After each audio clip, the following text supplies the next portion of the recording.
All right, here's a trick to drain a water heater that won't drain. So this one is from 1994. It's older than me.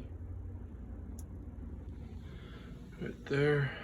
So you have to take off one of these nipples, run a piece of 1/2-inch PEX through the top, as you can see. Here's the old crappy, I don't know why they make these plastic drains, but they never seem to work.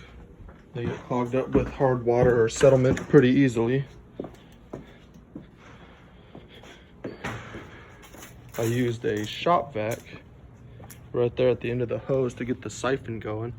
But as you can see, it's draining pretty good. And in a few minutes, have that sucker drained and easy to get out. And as you can see here, hose isn't looking so good. It's not really draining much. It's trying. Yep, there's a quick, easy method for you.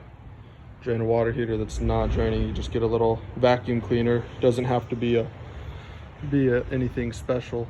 Just put it at the end of the hose and you'll know when the water's coming out. You'll feel it. That's it, just a little tip for y'all.